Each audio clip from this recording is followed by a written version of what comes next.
Hello नमस्कार दोस्तों, मैं डीपी सर आपका डीपी सिंह राजपूत चैनल पर स्वागत है। आज हम क्लास 10 से त्रिभुज चैप्टर पढ़ाने जा रहे हैं और आज की वीडियो में हम बेसिक जानकारी कुछ महत्वपूर्ण बिंदु पर फोकस करेंगे। तो महत्वपूर्ण बिंदु में पहला पॉइंट है हमारा, तीन भुजाओं से घिरी आकृति को त्रिभुज कहते हैं। तो तीन भुजाएं कौन कौन सी हैं? ए बी, बी सी, सी ए। इसी आकृति को त्रिभुज बताया गया है। ठीक है, अब हम चलते हैं अगले पॉइंट पे। भुजाओं के आधार पर त्रिभुज के प्रकार कितने प्रकार के होते हैं? भुजाओं के आधार पर त्रिभुज। तो पहला पॉइंट है हमारा समबाहु त्रिभुज। समबाहु का मतलब होता है सम माने बराबर, बाहु माने भुजाएं, और त्रिभुज तुम जानते ही हो। ठीक है, तो ऐसा त्रिभुज जिसकी तीनों भुजाएं बराबर हो उसे हम क्या कहते हैं? समबाहु त्रिभुज। तो तीनों भुजाएं देखो, एक भुजा ये, एक भुजा ये, एक भुजा ये, सारी इक्वल हैं, इसीलिए ये त्रिभुज एक समबाहु त्रिभुज है। अब चलते हैं अगले पॉइंट के पास। अगला पॉइंट है हमारा समद्विबाहु त्रिभुज। क्या है? समद्विबाहु। सम माने बराबर, द्वि माने दो, बाहु माने भुजाएं। ऐसा त्रिभुज जिसकी दो भुजा बराबर हो उसे हम समद्विबाहु त्रिभुज कहते हैं। डायग्राम में देखो, ये वाली साइड और इस साइड के इक्वल है, यानी दो साइडें इक्वल हैं, इसीलिए इसका नाम क्या पड़ा है? समद्विबाहु त्रिभुज। अब चलते हैं अगले के पास। अगला है हमारा विषम बाहु त्रिभुज। विषम का मतलब होता है सब कुछ अलग अलग, बाहु माने भुजाएं। जिस त्रिभुज की तीनों भुजाएं अलग अलग होंगी उसे हम क्या बोलेंगे? विषम बाहु त्रिभुज। आप डायग्राम में देख सकते हैं, देखो ये वाली साइड पे सिंगल टिक लगा है, ये वाली डबल टिक के साथ है, ये वाली ट्रिपल टिक के साथ है। ये तीनों टिक अलग अलग हैं, इसका मतलब तीनों साइडें भी अलग अलग हैं, इसीलिए इसका नाम क्या पड़ा है? विषम बाहु त्रिभुज।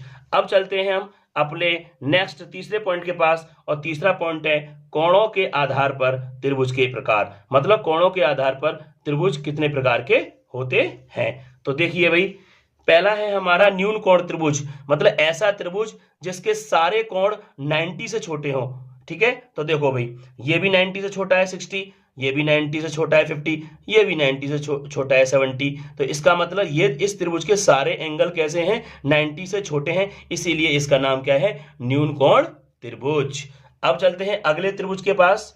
हमारा है समकोण त्रिभुज। समकोण त्रिभुज का मतलब होता है ऐसा त्रिभुज जिसमें एक एंगल 90 हो। ये रहा, एक एंगल 90 हो, ऐसे त्रिभुज को हम क्या बोलते हैं? समकोण त्रिभुज। अब लास्ट हमारा है अधिक कोण त्रिभुज। अधिक कोण त्रिभुज का मतलब होता है ऐसे त्रिभुज जिसमें एक एंगल 90 से बड़ा हो। क्या हो? एक एंगल 90 से बड़ा हो, जो कि 120 है, जो 90 से बड़ा है, इसीलिए इसका नाम क्या रखा गया है? अधिक कोण त्रिभुज।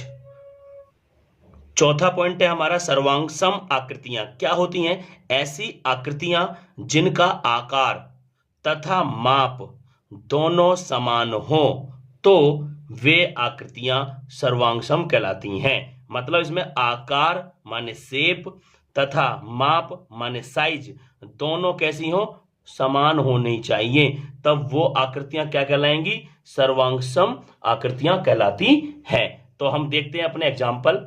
देखिए एग्जाम्पल क्या है हमारे। तो देखो, ये भी सर्कल है और ये भी सर्कल है, माने ये भी वृत्त है और ये भी वृत्त है। बनने का वृत्त का तरीका एक ही है, तो इसका मतलब आकार इनका एक जैसा है, मतलब शेप इनकी एक जैसी है। और साइज, ये भी 3 सेंटीमीटर का है, ये भी 3 सेंटीमीटर का है, इसलिए ये दोनों क्या है? सर्वांग सम आकृतियां हैं। अच्छा, इसको दूसरे एग्जाम्पल को देखते हैं। ये भी वर्ग है और ये भी वर्ग है, इनका आकार एक जैसा है। देखो, इसका भी ऐसा डिजाइन बना हुआ है और इसका भी इस तरीके से डिजाइन बना हुआ है, तो दोनों का आकार एक जैसा है, माने शेप एक जैसी है। और साइज, ये भी 2 centimetre 2 centimetre 2 centimetre 2 centimetre 2 centimetre 2 centimetre 2 centimetre 2 centimetre, इसका साइज भी एक जैसा है। तो इसका मतलब दोनों समान है, इसलिए इनमें कौन सा रिलेशन होगा? सर्वांगसम आकृतियां। अब आगे चलेंगे, अगला एग्जांपल देखेंगे। ये हमारा त्रिभुज है, ये वाली साइड इसके बराबर है, ये वाली साइड इसके बराबर है, ये वाली साइड इसके बराबर है। तो इसकी माप माने साइज भी सेम है, और इसका आकार भी देखो त्रिभुज टाइप का है, ये भी त्रिभुज टाइप का है, मतलब आकार भी माने शेप इसकी एक जैसी है। तो इसका मतलब ये दोनों आकृतियां कैसी हैं? सर्वांगसम आकृतियां हैं। ठीक है, अब चलते हैं अगले पॉइंट के पास। अब हमारा पॉइंट है समरूप आकृतियां। समरूप आकृतियों में क्या होता है? ऐसी आकृतियां जिनका आकार माने शेप समान हो तो वे आकृतियां समरूप कहलाती हैं। इसमें साइज इक्वल हो या ना हो कोई मतलब नहीं है तो भी ठीक, नहीं है साइज इक्वल तो भी ठीक है, लेकिन आकार माने शेप बिल्कुल समान होनी चाहिए। अब चलते हैं अपने एग्जाम्पल पर। तो देखो ये भी वृत्त है और ये भी वृत्त है, ये छोटा है ये बड़ा है, साइज अलग अलग हो सकता है पर दोनों का आकार कैसा है, सेम है। इसका मतलब इसका जो शेप है वो एक जैसी है, इसका मतलब इनमें रिलेशन क्या है हमारा, समरूप आकृतियां हैं। अच्छा इसको देखो ये भी स्क्वायर है ये भी स्क्वायर है, दोनों का आकार माने शेप एक जैसा है, साइज छोटा बड़ा हो कोई दिक्कत नहीं है, ठीक है, इसलिए इनमें भी रिलेशन कौन सा है, समरूप आकृतियों का है। अच्छा अब आगे चलते हैं, देखेंगे भाई ये भी त्रिभुज है ये भी त्रिभुज है, दोनों का आकार एक जैसा है माने शेप एक जैसी है, तो इसका मतलब ये क्या है, समरूप आकृतियां हैं। अब आगे चलते हैं, त्रिभुज के समरूप होने के प्रतिबंध। तो पहला प्रतिबंध हमारा क्या है, एंगल एंगल एंगल इक्वल हो गए, या तो तीनों एंगल इक्वल कर लो या फिर कोई दो एंगल इक्वल कर लो, तो वो त्रिभुज कैसे हो जाएंगे, समरूप हो जाएंगे। हमारा दूसरा पॉइंट क्या है, साइड एंगल साइड, ये भी एक प्रतिबंध है समरूप करने का, ठीक है। और तीसरा पॉइंट है हमारा साइड साइड साइड, इससे भी हमारे त्रिभुज समरूप होते हैं। त्रिभुज के समरूप होने का प्रतिबंध जो है हमारे पास, पहला है एंगल एंगल एंगल, और दूसरा है साइड साइड साइड, और तीसरा है साइड एंगल साइड। एक एक करके समझते हैं डायग्राम के रूप में कि कैसे इसको देखेंगे, ठीक है। तो सबसे पहला है एंगल एंगल एंगल, तो हमारे पास एक ट्रायंगल है एबीसी और दूसरा है पीक्यूआर। ए एंगल 50 है और बी एंगल 60 है, सी एंगल 70 है, पी एंगल 50 है, क्यू एंगल 60 है, आर एंगल 70 डिग्री है। तो हम क्या देख रहे हैं इसमें कि एंगल ए 50 है, वो किसके बराबर है, एंगल पी वो भी 50 है, तो एंगल ए बराबर एंगल पी।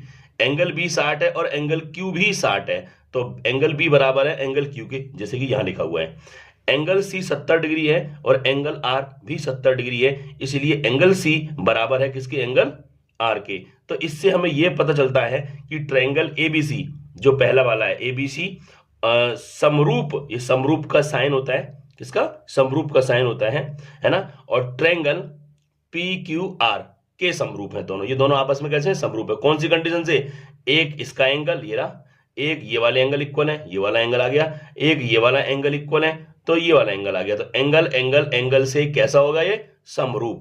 अब दूसरा हमारा कंडीशन है इसकी कि हम चेक करते हैं कि साइड साइड साइड से कैसे हम दो त्रिभुजों को समरूप करते हैं। तो सबसे पहले इसमें क्या करना होता है, ए बी के कोरस्पॉन्डिंग, ए बी जो साइड है उसकी कोरस्पॉन्डिंग कौन सी है, पी क्यू, तो हमारी साइड है पी क्यू। तो देखेंगे ए बी जो है हमारे पास यहाँ पे 2 है और पी क्यू हमारे पास है 6। जब हम इसको काटेंगे 2 एकन 2 और 2 तिया 6, तो हमारी जो रेशियो आ जाएगा इन साइडों का 1/3। अब हम देखेंगे बीसी जो साइड है हमारी बीसी, और इसकी कोरस्पॉन्डिंग कौन है, क्यू आर, इसकी कोरस्पॉन्डिंग कौन है, क्यू आर। तो हम देखेंगे बीसी कितनी है, 3 सेंटीमीटर, और जो क्यू आर है वो है हमारी 9 सेंटीमीटर। इसको काटेंगे 3 एकन 3 और 3 तिया 9, तो ये भी क्या आ गया, 1/3 आ गया। अब हम लास्ट जो साइड है हमारी सी ए, ये सी ए, और सी ए की जो कोरस्पॉन्डिंग साइड है माने संगत भुजा है वो है आर पी, कितनी, आर और पी। अब देखेंगे इसको भी देखते हैं कि सी ए कितना दे रखा है हमें, 4 है ना, और आरपी दे रखी है 12 यानी 12, तो 4 एकन 4 और 4 तिया 12, तो ये भी क्या आ गई, 1/3। तो हम यहां पे ये चीज स्पष्ट देख पा रहे हैं कि A B upon P Q equal है किसके, बीसी अपॉन क्यू आर, ठीक है, और इक्वल टू, और लास्ट वाली है सी ए अपॉन आरपी। तो इन दोनों त्रिभुजों में संगत भुजाओं का जो अनुपात है, जो रेशियो है, वो सारा कैसा आ रहा है, इक्वल आ गया है। इसीलिए ट्रायंगल एबीसी समरूप है ट्रायंगल पीक्यूआर के बाय कंडीशन कौन सी, देखो ये दोनों साइड का रेशियो इक्वल है और ये दोनों साइडों का रेशियो इक्वल है, ये दोनों साइडों का रेशियो इक्वल है, तो ट्रायंगल जो समरूप हुए हैं वो साइड साइड साइड से हुए हैं। अब देखते हैं तीसरी कंडीशन, साइड एंगल साइड से दो त्रिभुज कैसे समरूप करते हैं। तो देखते हैं, हमारे पास पहले लिखा हुआ है ए बी, तो ए बी की जो कोरस्पॉन्डिंग साइड है माने संगत भुजा है वो क्या है हमारी पी क्यू, ये पी और क्यू। तो ए बी की वैल्यू कितनी है 4 और पी क्यू की वैल्यू कितनी है 8, तो 4 1 जा 4 और 4 2 जा 8, क्या आ गया 1/2 आ गया। अब AC की कोरस्पॉन्डिंग देखेंगे, AC अपॉन PR, ये रहा PR, तो AC की वैल्यू कितनी है 6 अपॉन PR की वैल्यू कितनी है 12, तो 6 1 जा 6, 6 2 जा 12, तो क्या है संगत भुजाओं का अनुपात बराबर हो गया। और देखेंगे बीच का एंगल, ये A 70 है, यहाँ पे P कितना है ये भी 70 है, तो angle A is equal to है एंगल P के। ध्यान रखना जब हमारे पास ये एंगल इस एंगल के इक्वल है तो इसके अगल और बगल की जो साइडों का जो रेशियो है वो इक्वल होना चाहिए, तभी हमारी कंडीशन लगती है साइड एंगल साइड से त्रिभुज के समरूप होने के लिए। ट्रायंगल ABC और ये समरूप हुआ है माने सिमिलर हुआ है ट्रायंगल PQR के। कैसे देखो, AB अपॉन PQ का जो साइडों का रेशियो है वो 1/2 है, ये साइड का रेशियो है, और बीच का एंगल इक्वल है, और AC अपॉन PR का जो साइडों का रेशियो वो भी वही आया है जो ऊपर आया है, तो ये वाली साइड का रेशियो भी इक्वल है। इस वजह से दोनों ट्रायंगल समरूप हो चुके हैं साइड एंगल साइड से। आप इसमें डायग्राम में भी देख सकते हो, साइड एंगल साइड, यहां देख लो साइड एंगल साइड से सिमिलर हो चुके हैं दोनों ट्रायंगल्स, माने समरूप हो चुके हैं। ठीक, अब हम चल रहे हैं महत्वपूर्ण बिंदु 7 के पास। क्या है, समरूप त्रिभुज के क्षेत्रफलों का अनुपात उनकी संगत भुजाओं के अनुपातों के वर्गों के बराबर होता है। तो हमारे पास यहाँ पे दो डायग्राम है, एक है ABC, एक है PQR, और दोनों कैसे हैं समरूप हैं। ट्रायंगल ABC समरूप ट्रायंगल PQR, तो उनमें क्या रिलेशन होता है, एरिया ट्रायंगल ABC, मतलब इस वाले ट्रायंगल का एरिया, और एरिया ट्रायंगल PQR मतलब PQR वाले ट्रायंगल का एरिया का जो अनुपात है वो क्या होता है, इनकी संगत भुजाओं के अनुपातों के वर्गों के बराबर होता है। तो पहली वाली देखेंगे AB की संगत भुजा कौन है PQ। अब दूसरी देखिए, और BC की, ये जो BC है उसकी संगत कौन है QR, ठीक है। और उसके बाद है AC भुजा की जो संगत भुजा है वो कौन है PR। इन संगत भुजाओं का अनुपात के वर्गों के, किसके वर्गों के, यहां पे वर्ग लगाएंगे, वर्गों के बराबर होते हैं। यही हमारा रिलेशन है, इस रिलेशन को हम अच्छे से याद रखेंगे। ठीक है, आपको हमारी वीडियो अच्छी लगी हो चैनल को जरूर सब्सक्राइब करें।